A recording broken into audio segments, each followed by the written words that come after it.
ইসলাম ধর্ম আল্লাহ রাব্বুল আলামিনের পক্ষ থেকে নির্বাচিত, মনোনীত, পছন্দনীয় ধর্ম। এই ইসলাম ধর্মের মাঝেই নিহিত আছে মানব জাতির কল্যাণ, মানব জাতির শান্তি ও মুক্তি। এজন্যই আল্লাহ রাব্বুল আলামিন হযরত আদম আলাইহিস সালাতু ওয়াস সালাম থেকে নিয়ে আমাদের নবী বিশ্বনবী রাসূলুল্লাহ সাল্লাল্লাহু আলাইহি ওয়াসাল্লাম পর্যন্ত সকল নবী রাসূলকে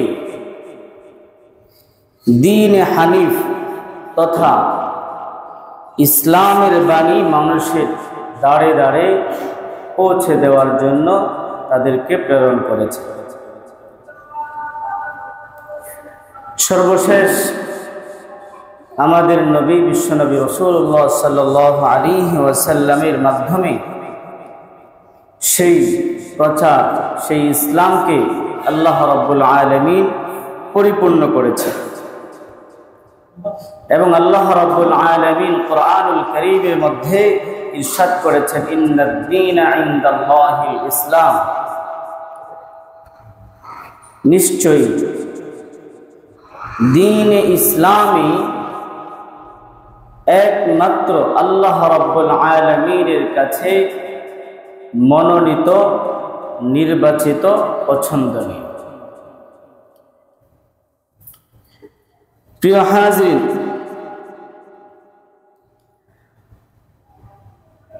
যুগে যুগে আম্বিয়া আলাইহিস সালামরা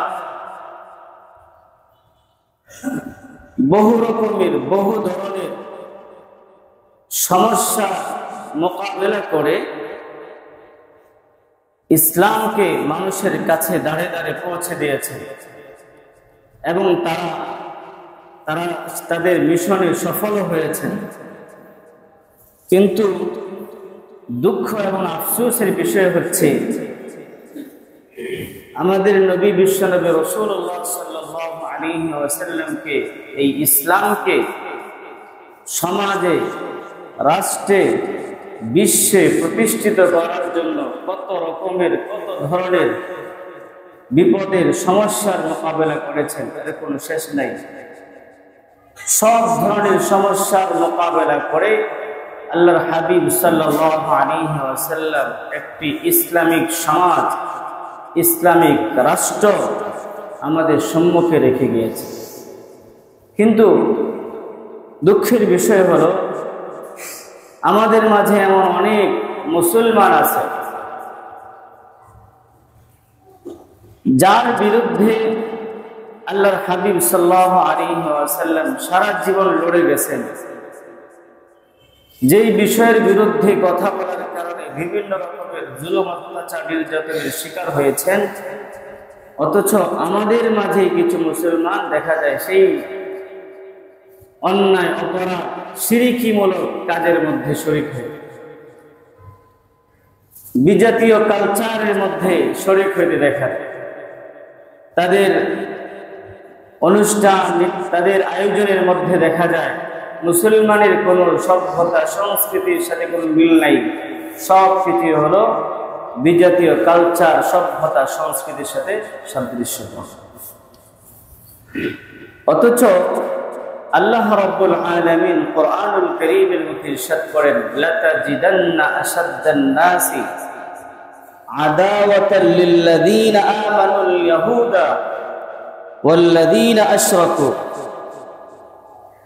আপনি মুসলমানদেরকে কঠোরভাবে শত্রুতা পোষণকারী হিসাবে পাবেন ইহুদি এবং মুশরিকদেরকেই। তাহলে মুসলমানদের সবচেয়ে কঠিন শত্রু কারা? ইহুদি। আর কারা?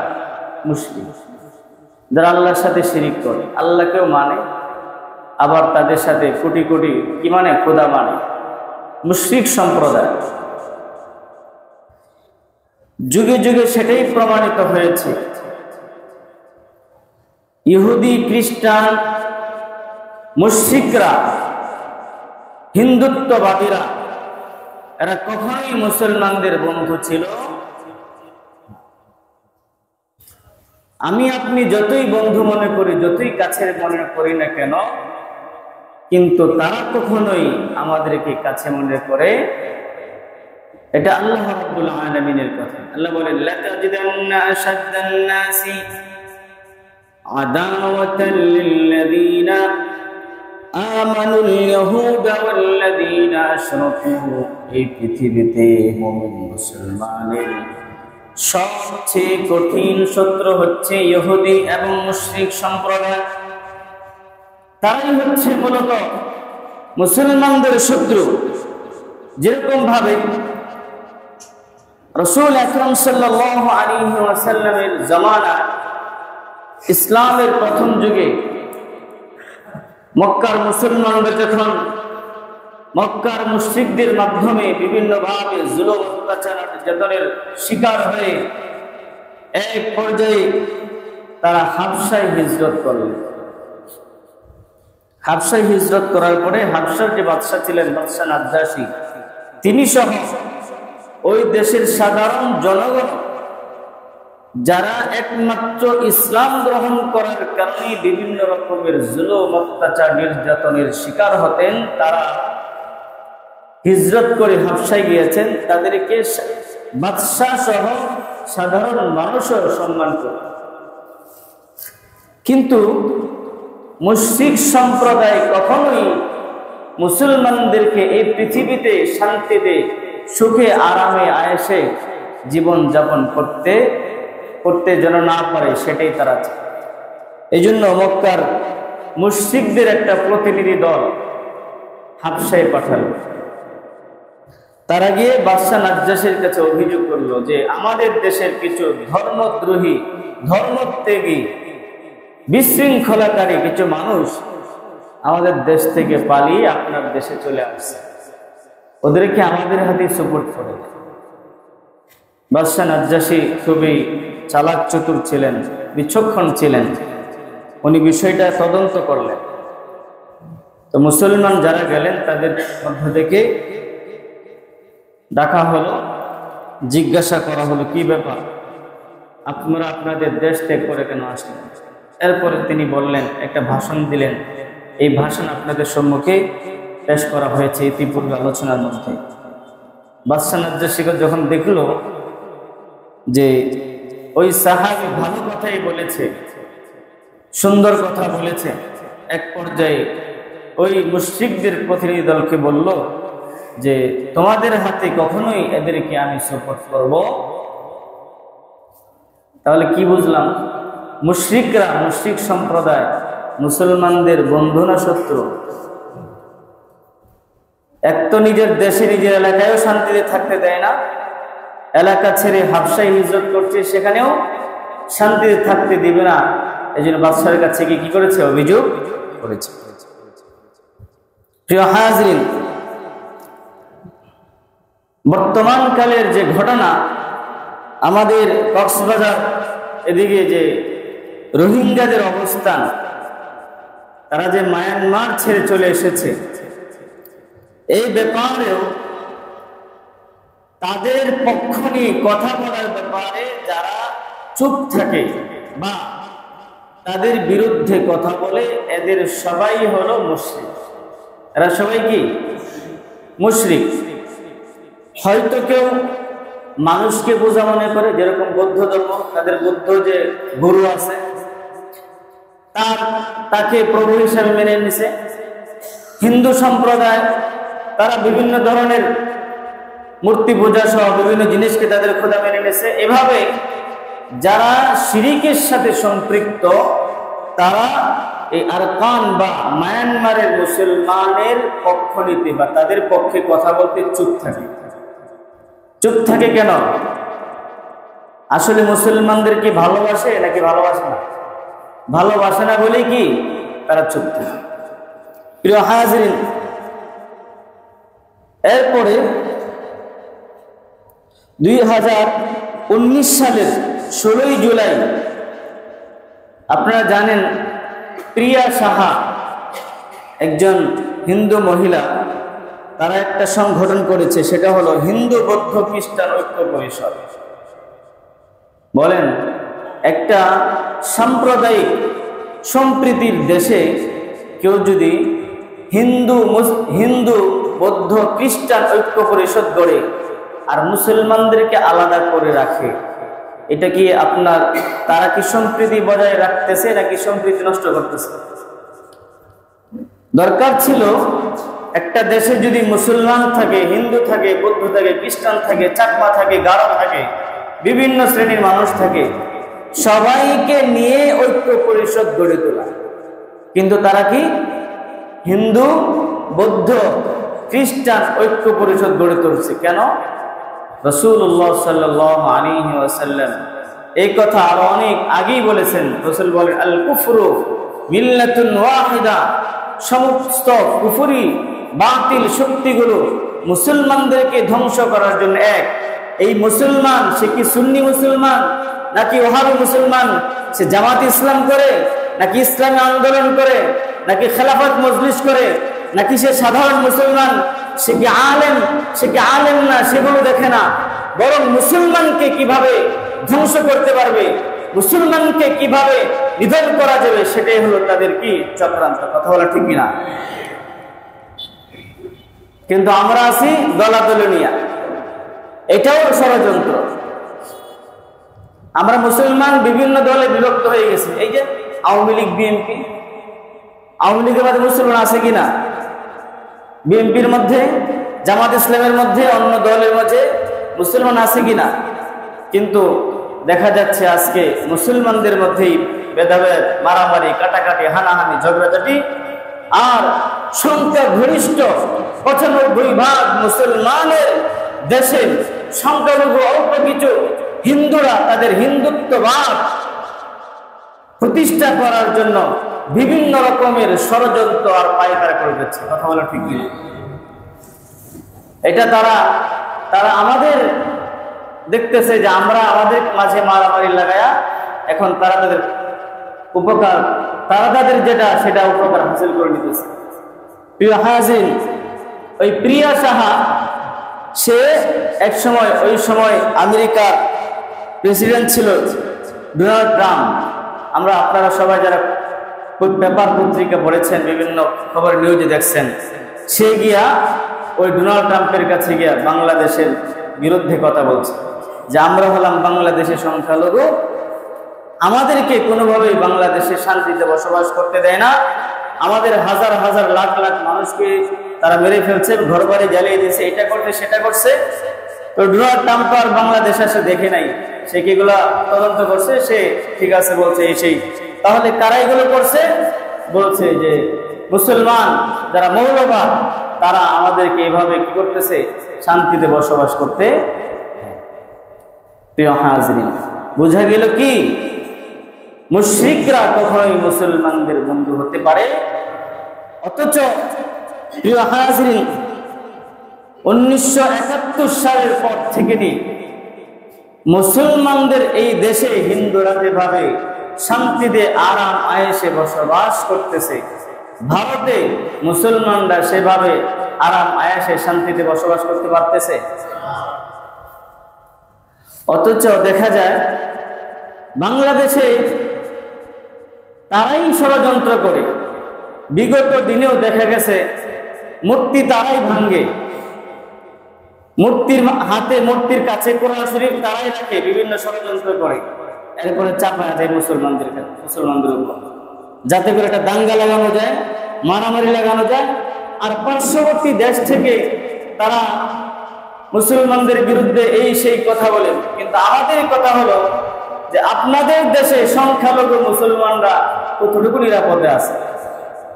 আপনারা যা বাংলাদেশের সংখ্যালঘু হিন্দুদের পক্ষে কথা বলেন, এই সেই বলেন, আমাদের কথা হলো আপনাদের দেশে আমাদের সংখ্যালঘু মুসলমানরা কতটুকু শান্তিতে আরাম আয়েশে নিরাপদে তারা জীবনযাপন করতেছে। কয়েকদিন পরে পরে খোঁজ পাওয়া যায় মসজিদ ভেঙে ফেলছে। আপনারা জানেন বাবরি মসজিদ ভেঙে, ইতিহাসের ঐতিহ্যতম একটা মসজিদ বাবরি মসজিদ ভেঙে তারা সেখানে মন্দির তৈরি করেছে। মুসলমানদেরকে বিভিন্নভাবে জুলুম, অত্যাচার, নির্যাতন কিছুদিন পরে পরে পরে মুসলমানদেরকে ভারত থেকে তাড়িয়ে দেওয়া হবে, এভাবে নতুন নতুন করে তারা ষড়যন্ত্র করে। প্রিয় হাজিরিন, এরপরেও আমরা মুসলমানরা হলাম শান্তিকামী মুসলমান। ইসলাম কখনো মুসলমানদেরকে উগ্রবাদ শেখায়? ইসলাম এর অর্থই হচ্ছে শান্তি। ইসলাম মানুষকে শান্তির পথ দেখায়, মুক্তির পথ দেখায়। ইসলাম মানুষকে কল্যাণের পথ দেখায়। যার কারণে মুসলমান সে মায়ের খেয়ে, সে কথা শুনে নীরবে শয়নে মাফ করে দেয়, কারণ ইসলাম তো সেটাই বলে, ওয়াল কাযিমিনাল গায়য ওয়াল আফিনা আনিন নাস। মুমিন মুসলমান তো সেই যে তার রাগকে দমন করে এবং আরেকজনকে মাফ করে দেয়। আল্লাহ রাব্বুল আলামিন নেককারদেরকে ভালোবাসে। মুসলমানরা এই শিক্ষা নিয়েই তারা উদারতার পরিচয় দেয়। যার কারণে বাংলাদেশের ৯৫% মুসলমানের দেশে হিন্দু, বৌদ্ধ, খ্রিস্টান সহ অন্যান্য অমুসলিমরা যত শান্তিতে আরাম আয়েশে বসবাস করতেছে, মায়ানমারে মুসলমানরা শান্তিতে বসবাস করতে পারে নাই দেখেই বাংলাদেশে তারা কি করেছে? হিজরত করেছে। চীনে মুসলমানরা চীনের উইগুরতে মুসলমানরা নির্যাতিত হচ্ছে। এরকম ভাবে কাশ্মীরে হিন্দুদের দ্বারা মুসলমানরা নির্যাতিত হচ্ছে। ভারতের বিজিবির দ্বারা মুসলমানরা নির্যাতিত হচ্ছে। ফিলিস্তিনি ইহুদির দ্বারা মুসলমানরা নির্যাতিত হচ্ছে। কথা বলেন ঠিক কিনা? কিন্তু প্রিয় হাজিরিন, এই সুযোগ হিন্দুত্ববাদীরা কাজে লাগিয়ে মুসলমানদের উপর বিভিন্ন রকমের ষড়যন্ত্র আর মুসলমানদেরকে নিধন করার জন্য, তাদের হিন্দুত্ববাদ প্রতিষ্ঠা করার জন্য বিভিন্ন রকমের ষড়যন্ত্র করে যাচ্ছে। গত কিছুদিন পূর্বেও ফরিদপুরের মধুকালীতে আপনারা এই ঘটনা শুনেছেন যে ৫ না ৭ জন মুসলমানদেরকে হিন্দুরা তাদের এখানে ধরে নিয়ে এমন মারপিট করছে, ২ জন মানুষ তো ইন্তেকালই করেছে, মৃত্যুবরণ করেছে, আর বাকি ৫ জন গুরুতর অবস্থায় হাসপাতালে ভর্তি হয়েছে। এই যে তারা সুযোগটা, শুধু তাই নয়, এই ঘটনা ঘটার পরে বাংলাদেশ জাতীয় হিন্দু মহাজোটের রাজশাহী বিভাগের সাংগঠনিক সম্পাদক সুমন মহন্ত সে ফেসবুকে স্ট্যাটাস দিয়েছে, ফরিদপুরে ৪টা মোল্লা খতম, সামনে আরো অনেক কিছু হতে চলছে, সনাতনীরা রেডি হও, প্রস্তুতি ফরিদপুর দিয়ে শুরু, জয় শ্রীরাম। কি বোঝেন? এই যে শক্তিটা, এই শক্তিটা কিভাবে সঞ্চয় হয়েছে? এটা একমাত্র হলো আমাদের উদারতা। আমরা শান্তিকামী, আমরা চাই সবাই মিলেমিশে এই দেশে বসবাস করতে। এই দেশে যেন হাঙ্গামা, দাঙ্গামা, ঝগড়াঝাটি, মারামারি, কাটাকাটি না হয়, এই জন্য আমরা তাদেরকে ছাড় দেই। আর তারা কি করে? এই ছাড় পেয়ে, এই উদারতার সুযোগ পেয়ে তারা মুসলমানদের উপর বিভিন্ন রকমের আক্রমণ করে। প্রিয় হাজিরিন, শুধু তাই নয়, বাংলাদেশের ১০০% মানুষের মধ্যে মাত্র ৭% মানুষ হলো হিন্দু। কয় পার্সেন্ট? ৭% মানুষ হিন্দু। কিন্তু আপনি চাকরি বাকরি বিভিন্ন বাহিনীতে যদি খোঁজ দিয়ে দেখেন, তাহলে তাদের পার্সেন্ট হলো ৩৫%। ৩৫%। কত পার্সেন্ট দরকার ছিল? কত পার্সেন্ট হওয়া? ৭% হওয়া দরকার ছিল। যেহেতু তারা বাংলাদেশের ৭%ই হওয়া দরকার ছিল, কিন্তু তারা 7% না হয়ে দেখা গেল বিভিন্ন বাহিনীতে তাদের মানুষ হলো ৩৫%। শুধু তাই নয়, আপনি বাংলাদেশ সহ বিগত সরকারের সময় বাংলাদেশের উচ্চ পদস্থ যারা সরকারি কর্মকর্তা ছিলেন, তাদের অধিকাংশই ছিলেন কি? হিন্দু সম্প্রদায়। এখন বিষয় হলো, মুসলমানদের টাকা এই দেশ পরিচালিত হয়, মুসলমানদের ট্যাক্সের টাকা এই দেশ পরিচালিত হচ্ছে, কিন্তু এই টাকা কাদের পিছনে ব্যয় হচ্ছে বেশি? হিন্দুদের পিছনে। যেখানে 7% হচ্ছে হিন্দু, আর সেখানে তারা চাকরি পাইতেছে কয় পার্সেন্ট?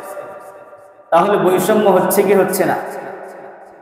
অবশ্যই এখানে কোনো কারণ আছে, হয়তো কাউকে খুশি করার জন্য এই পার্সেন্ট এখানে কি দেওয়া হয়েছে, বাড়িয়ে দেওয়া হয়েছে।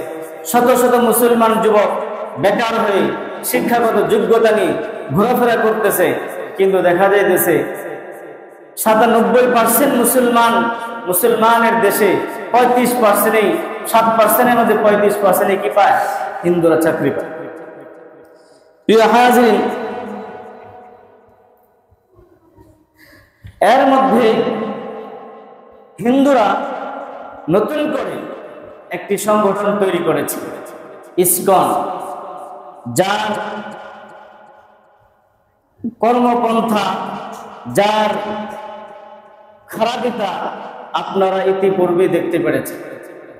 ইসকন এইটা মূলত বাংলাদেশেও সংগঠিত হয় নাই, মূলত এই সংগঠনটা তৈরি হয়েছে ইউরোপে, ভারতেও সেটা সংগঠিত হয় নাই। কিন্তু তাদের এই জঙ্গিমূলক কর্মকাণ্ডের কারণে বিভিন্ন দেশে এই ইসকনকে নিষিদ্ধ করে দেওয়া হয়েছে। যেরকম ভাবে মালয়েশিয়া সহ আরবের যে রাষ্ট্রগুলো আছে, আফগানিস্তান সহ আরো অনেকগুলো দেশে চিরদিনের জন্য এই ইসকনকে নিষিদ্ধ করে দেওয়া হয়েছে। আমাদের একটাই দাবি, আমাদের এই 90% মুসলমানের দেশে এই ইসকন নামে জঙ্গি সংগঠনকে চিরদিনের জন্য নিষিদ্ধ করতে হবে। কথা বলে ঠিক কিনা? এটা আমাদের প্রাণের দাবি। কত বড় দুঃসাহস, কত বড় সাহস! এদের মূলত চক্রান্ত ছিল, যখন এই ফেসিবাদ সরকার বিতাড়িত হয়েছে, ফেসিবাদ সরকার বিতাড়িত হওয়ার পর থেকেই তাদের কার্যক্রম নতুন ভাবে শুরু হয়েছে। এই মন্দিরে হামলা, অমুক জায়গায় হামলা, তমুক জায়গায় হামলা। গতকালকেও একটা খবর শুনলাম, একজনে বলতেছে, হিন্দুত্ববাদের এক লোক বলতেছে, আমরা তো চাই নাই আমাদের মন্দিরগুলো মুসলমানরা পাহারা দেখ, অমুকে পাহারা, তমুকে পাহারা দেখ। আসলে আমরা তো তোমাদেরকে পাহারা দিছি মুসলমানরা তোমাদের মন্দির ভাঙ্গার জন্য নয়, বরং তোমরা ভাঙো কিনা সেটা দেখার জন্য। কথা বলে ঠিক কিনা? কারণ ইতিপূর্বেও যতবার এই ধরনের কোনো ঘটনা ঘটেছে, কোনো মন্দির ভাঙছে, কোনো মন্দিরের মূর্তি ভাঙছে, এই সবগুলোই হিন্দুদের দ্বারা করানো হয়েছে, ষড়যন্ত্র করা হয়েছে, যাতে করে মুসলমানদের উপর চাপানো। আসলে কিন্তু আমরা কি দেই নাই? মন্দির পাহারা দেই নাই, মুসলমানরা মন্দির পাহারা দেয় নাই, পাহারা দিছে তোমাদেরকে, তোমরা যাতে করে কি না করতে পারো, মন্দির ভেঙ্গে মুসলমানদের উপর চাপায় না দিতে। প্রিয় হাজিরিন,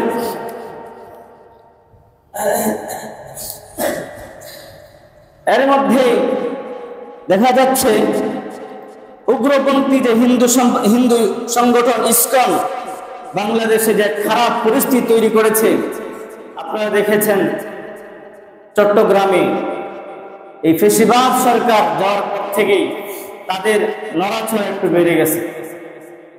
তাদের যে নেতা ছিল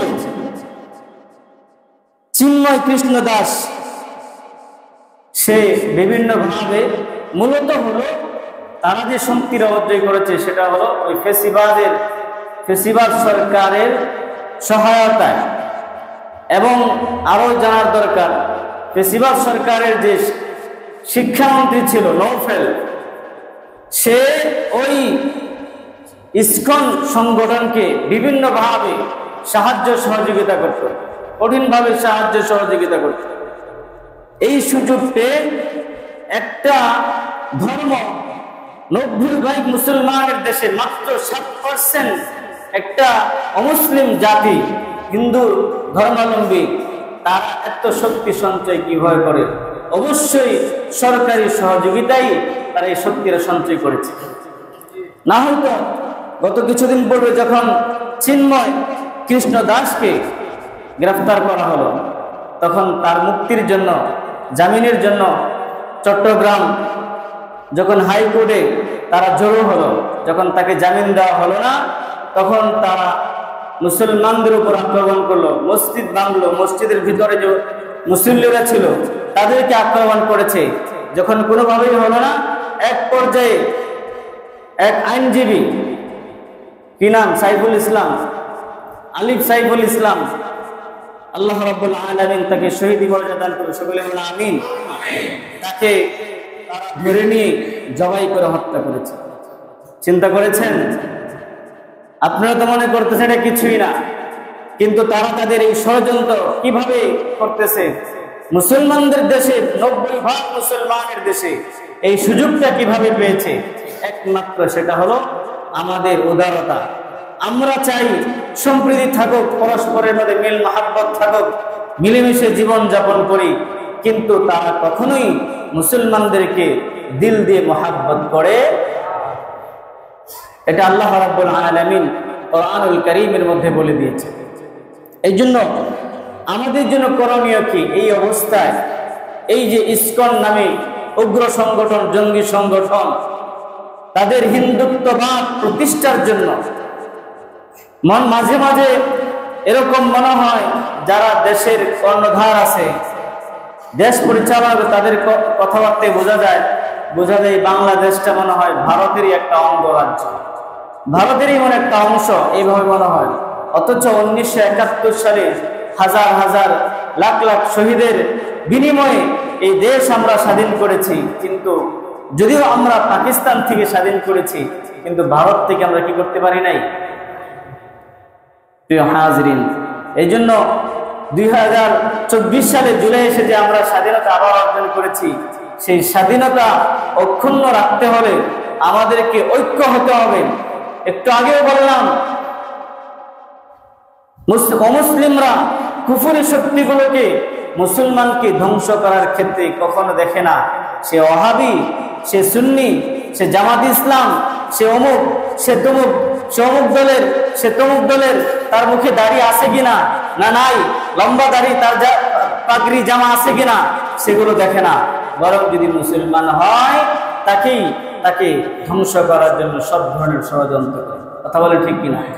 এই জন্য ঐক্য, আমাদের সকলকে ঐক্য হতে হবে, আমাদের সকলকে একতাবদ্ধ হয়ে কাজ করতে হবে। আমরা যদি মুসলমানের কাজগুলো যথাযথভাবে করি, কিভাবে ঐক্য হবে? আমাদের দিলের মধ্যে তো অমুসলিম প্রীতি, অমুসলমানদের সভ্যতা, সংস্কৃতি প্রীতি, ভালোবাসা ঢুকে গেছে। এই জন্য আমাদের প্রথম নাম্বার যে করণীয়, সেটা হলো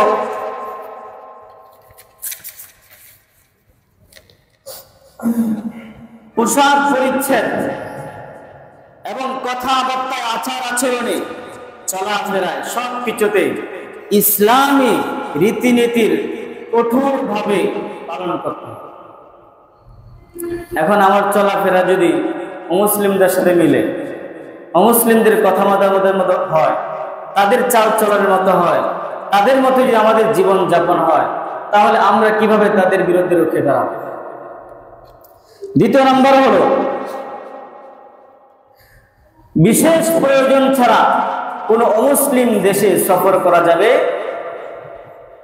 যদি ব্যবসা বাণিজ্য হয়, চিকিৎসা বিষয় হয়, বা কোনো ডিগ্রি অর্জন করার প্রয়োজন হয়, বাস ডিগ্রি অর্জন করা শেষ, দেশে চলে আসবে।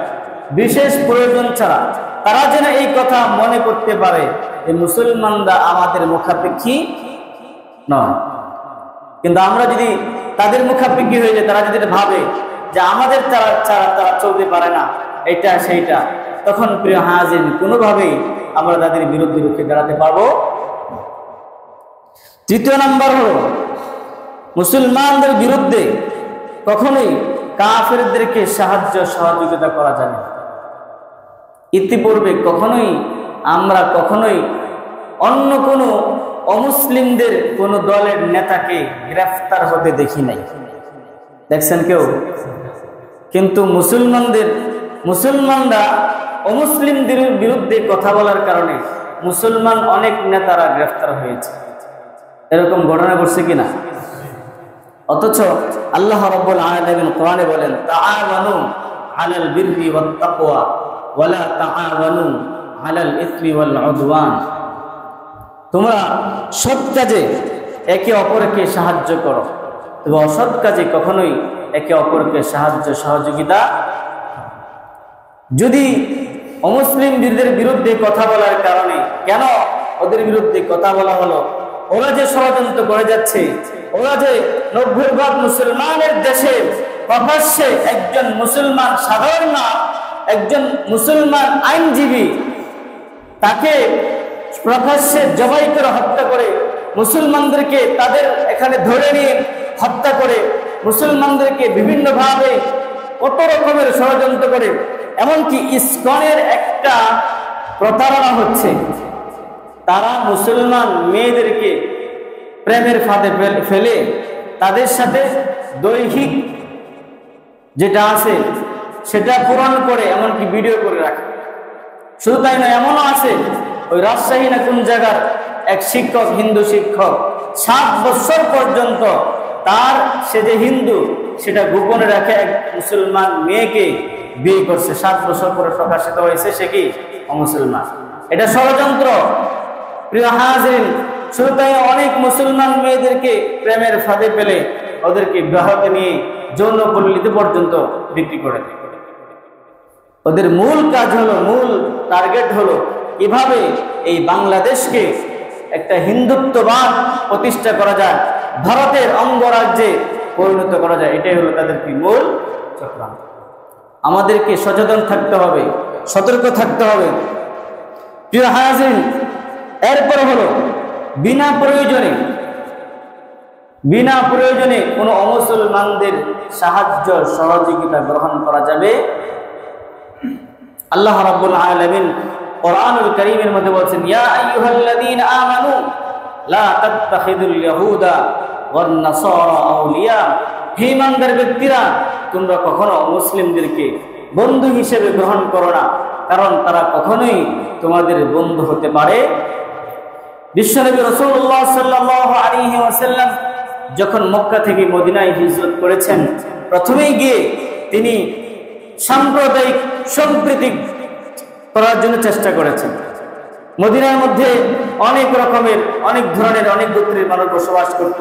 খ্রিস্টান, ইহুদি এবং মুশরিক, পৌত্তলিক তারা বসবাস করত। রাসূলুল্লাহ সাল্লাল্লাহু আলাইহি ওয়াসাল্লামকে প্রথমেই গিয়ে সবাই মিলে একসাথে পরামর্শ করলেন যে আমরা আমাদের এই মদিনাকে ঠিক রাখার জন্য, নিরাপদ রাখার জন্য আমরা সকলেই একতাবদ্ধ থাকবো। বহিরাগত কোনো শত্রু যেন আমাদেরকে কোনোভাবে ক্ষতি না করতে পারে, এই জন্য আমরা সবসময় এক থাকবো। কিন্তু রাসূল সাল্লাল্লাহু আলাইহি ওয়াসাল্লাম চাইলেন সবাই মিলেমিশে মদিনায় বসবাস করব, কিন্তু মুশরিক, ইহুদি, খ্রিস্টান সবাই একের পর এক রাসূল সাল্লাল্লাহু আলাইহি ওয়াসাল্লামের সাথে মুসলমানদের বিরুদ্ধে ষড়যন্ত্র করা শুরু করল। বোঝা গেল অমুসলিমরা, ইহুদি, খ্রিস্টান, মুশরিক সম্প্রদায় কখনোই মুসলমানদের বন্ধু হতে পারে। আল্লাহর হাবিব সাল্লাল্লাহু আলাইহি ওয়াসাল্লাম যখন সবাই মিলে একসাথে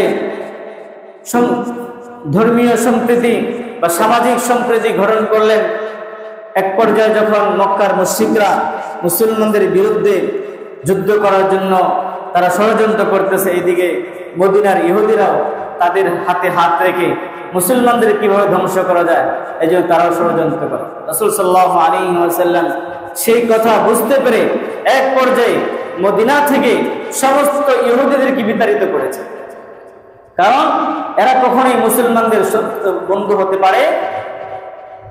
এই জন্য প্রিয় হাজিরিন, আল্লাহ রাব্বুল আলামিন আমাদেরকে যে ধর্ম দিয়েছেন ইসলাম, এই ধর্মই হচ্ছে একমাত্র মনোনীত নির্বাচিত ধর্ম। একজন মুসলমান হিসেবে এটা আমাদের জন্য গর্বের কারণ। আল্লাহ রাব্বুল আলামিন বলছেন, ওয়ামান ইয়াবতাগি গায়রাল ইসলামি দীনান ফালান ইউকবালা মিন। এই দুনিয়াতে একমাত্র আল্লাহ রাব্বুল আলামিনের কাছে গ্রহণযোগ্য ধর্ম হচ্ছে ইসলাম। ইসলাম ছাড়া অন্য যত ধর্ম আছে, অন্য যত মতাদর্শ আছে, অন্য যত মতবাদ আছে, কোনটাই আল্লাহ রাব্বুল আলামিনের কাছে গ্রহণযোগ্য হবে।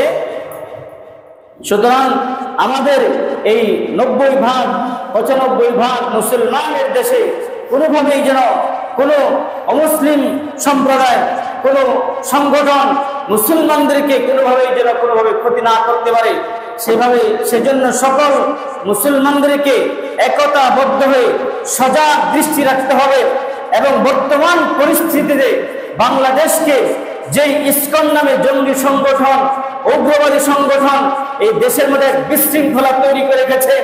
আমাদের বাংলাদেশের সকল মুসলমানের একটাই দাবি, যেরকম ভাবে বিশ্বের অনেক মুসলমান দেশে ইসকন নামে উগ্র সংগঠন, জঙ্গি সংগঠনকে নিষিদ্ধ করা হয়েছে, আমাদের এই বাংলাদেশেও ইসকন নামে জঙ্গি সংগঠনকে নিষিদ্ধ করতে হবে। কথা বলে ঠিক কিনা?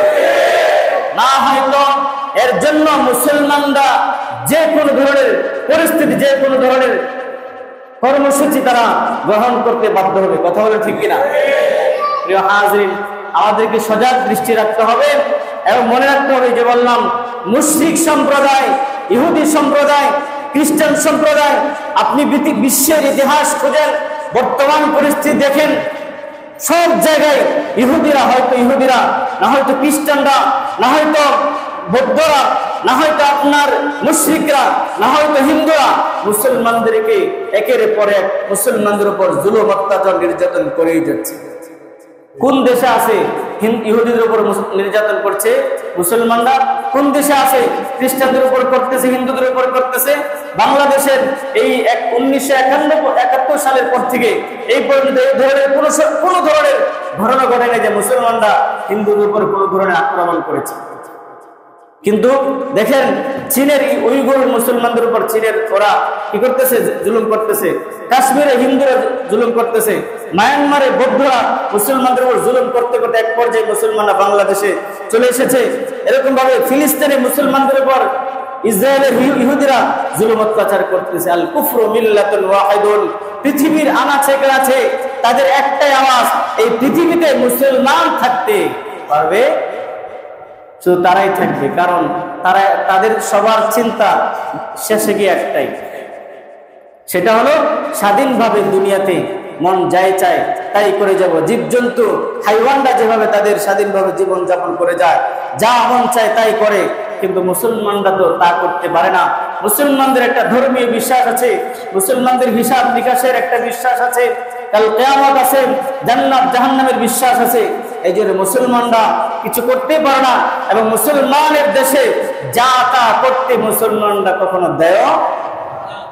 এই জন্য মুসলমান থাকতে পারবে না, এটা হলো তাদের কি একতাবদ্ধ হয়ে তাদের এটা সিদ্ধান্ত। আমাদেরকে সজাগ দৃষ্টি রাখতে হবে। আল্লাহ রাব্বুল আলামিন আমাদের দেশকে সব রকমের অপতৎপরতা, সব রকমের চক্রান্ত, সব রকমের ষড়যন্ত্র থেকে হেফাজত করুন। সকলে বলুন আমিন। আল্লাহ রাব্বুল আলামিন আমাদের সকলকে পাক্কা মুমিন মুসলমান হয়ে সমস্ত বাতিলের মোকাবেলা করবার তৌফিক দান করুন। সকলে বলুন আমিন। নিজেরা প্রস্তুতি গ্রহণ করতে হবে, যুবকদেরকে প্রস্তুতি গ্রহণ করে রাখতে হবে। সামনে এক কঠিন যুদ্ধ আসতেছেন, যুদ্ধের ভারতবর্ষে এক যুদ্ধ হবে। সেই যুদ্ধের জন্য সকলকে কঠিনভাবে প্রস্তুতি গ্রহণ করতে হবে। রাসূলুল্লাহ সাল্লাল্লাহু আলাইহি ওয়াসাল্লাম 1450 বছর আগে সেই ঘোষণা দিয়ে গিয়েছেন, যারা এই যুদ্ধের মধ্যে শরীক হবে, যারা শহীদ হবে, তারাই হবে সেরা শহীদ, এবং যারা বেঁচে যাবে আল্লাহ রাব্বুল আলামিন তাদেরকে জাহান্নাম থেকে মুক্ত করে দিবেন। সুবহানাল্লাহ। এই জন্য নিজেদেরকে সেই যুদ্ধের জন্য, সেই ঈমানী লড়াইয়ের জন্য প্রস্তুত করতে হবে। নিজেরাও এরকম প্রস্তুত থাকতে হবে, নিজের সন্তানদেরকেও প্রস্তুত রাখতে হবে। আল্লাহ রাব্বুল আলামিন আমাদের সকলকে মৃত্যু পর্যন্ত দ্বীন ইসলামের জন্য জান মাল কুরবানি করবার তৌফিক দান করুন। সকলে বলুন আমিন। ঈমানী এবং শারীরিক মানসিক সর্বদিক থেকে শক্তি সামর্থ্য দান করুন। সকলে বলুন আমিন। ওয়া আখিরু আলহামদুলিল্লাহি রাব্বিল আলামিন। আমরা যারা ক্বাবলা জুমা 4 রাকাত আদায় করি নাই, 4 রাকাত আদায়